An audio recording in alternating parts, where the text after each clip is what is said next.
Battlefield 2042 just broke its concurrent player count record at over 100,000 players on Steam alone.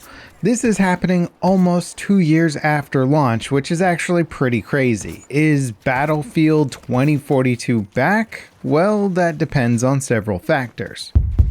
So this last weekend wasn't any ordinary weekend. Battlefield 2042 went free to play, and the game is also on an extremely good sale, around $10 for 2042, which ain't too shabby. Plus, it just got this new infantry only map, which is honestly a fantastic map. It's like Metro and Lockers, but if Metro and Lockers were much better.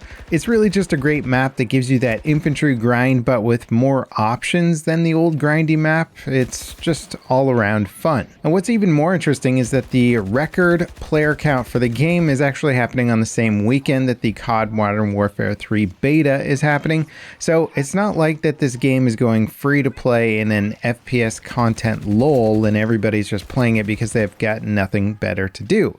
It's doing well up against pretty good competition. That said, the Modern Warfare 3 beta wasn't an open beta, only to people who got a specific code to join. So it's not like everybody who could have played Modern Warfare 3 was playing it. Now, all that said, 2042 has actually had a free weekend before, back in March of this year, but it just didn't see anywhere near the same resurgence of players. So why is it so big now?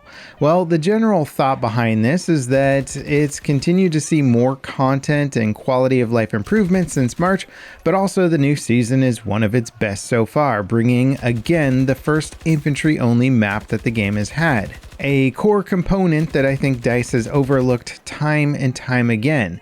Despite Battlefield being one of the best large-scale infantry and vehicle combat games around, its most popular modes have consistently been infantry only. And with 2042 having, in my opinion, some of the worst vehicle versus infantry combat balance in recent franchise history, I think the appeal of an infantry-only map has never been higher for this player base. 2042 maps up until this point have all featured basically every vehicle type over massive sprawling outdoor arenas. Obviously, some of those maps do have interior spaces, but generally speaking, there's no reprieve from vehicles, and the game doesn't even have an official TDM mode. It's all packed away in a lackluster Portal experience. Plus, this new map, Redacted, is the first map in years that embodies lanes. Classic map design with flanking routes and planned out engagement spots with nuanced cover design and great attention to detail, plus some cool narrative elements thrown in there to just create some fun style and atmosphere. And over the years, I've spent many videos talking about how DICE's departure from this classic style of design with lanes and intentional flanking routes has really hurt the franchise's gameplay. And seeing it come back in 2042 and being it some of the most fun I've had in the game since launch, I hope, I truly desperately hope, that DICE puts up a sign on their main office that says, lanes, don't forget. If the next Battlefield game goes back to the same open maps for everything, it's gonna really hurt the gameplay in my opinion. I'm not saying that I don't enjoy my open maps from time to time. Battlefield 1 and Battlefield 5 had some truly fantastic open maps that I think of very fondly, but the CQB, turn your brain off, get constant infantry action appeal has become a core part of this franchise, and it was somehow left out of 2042. This game tried to do so much stuff that it kind of forgot some of the basics, or at least thought the basics would be covered in Portal, which it clearly didn't. So when trying to answer the question, is Battlefield 2042 back? Well, it really depends on what happens really today, as the free-to-play time period is ending, and what percentage of those players who got to play for free, maybe for the first time ever, are going to buy the game for the extremely cheap price, or will they go, well, that was fun, but I'll probably just move on to something else. We're gonna wait and see. So this will be an interesting week to watch and see just how much the player base drops off. Obviously it's dropping off, but we just don't know where it's going to settle. And despite 2042's many quality of life improvements since launch, really getting the game into a more or less good state with, again, not great infantry versus vehicle balance in my opinion, The game is still undeniably content light. In fact, it's one of the most content light games in the entire franchise. Even almost 2 years after launch, players have only seen 6 new maps added to the game, and a much smaller array of weapons than you would be used to with some of the previous games. So will the 6 new maps and 7 reworked base game maps be enough to keep this new batch of players invested for a while, or will they burn through the content extremely fast?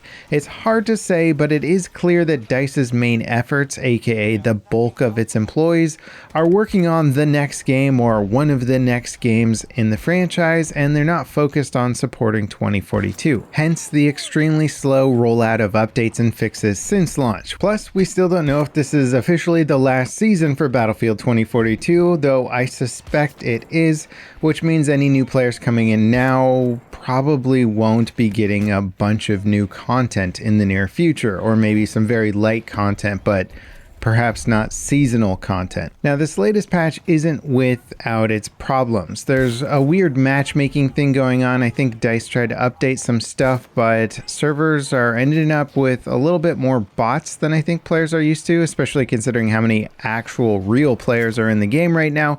There seems to be almost no need to have so many bots in servers, but they seem to appear randomly or towards the ends of rounds, perhaps when some of the real players start to drop out. They don't get repopulated with actual players. DICE is working on this, so we'll see what comes of it. Also, the Battle Pass progression this time around is incredibly hard compared to previous seasons. There have been some issues with it, not awarding the proper amount of points that players were expecting, and DICE is remedying some of that.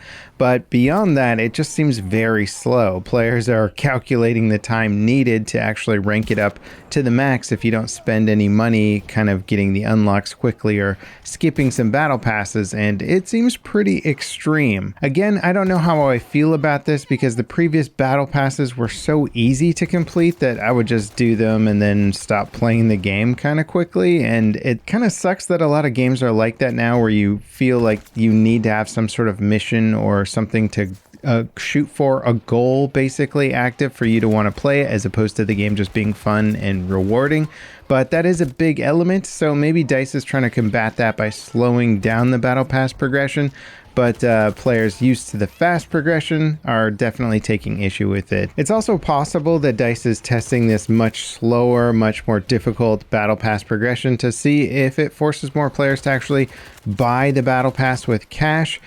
Since DICE isn't really charging money for any of their seasonal content aside from the cosmetic unlocks and stuff like that, maybe this will be a good test to see how well they can monetize free seasonal content and use that information for either continuing support with 2042 or how to plan the next game. Anyway, I'd love to hear your predictions about how the player base is going to shake out. Do you think this is the final season for 2042? Are you enjoying the new map right now? Do you think this kind of fixes the 2042 problem and you just want more of this content? I'd just love to hear your general thoughts on the state of 2042 right now. And if you'd like to hear a cool dev talk with me actually talking to Battlefield devs about their map design philosophy with this new redacted map, check out this video here. It's kind of fun getting to speak with DICE directly about their thoughts on the game.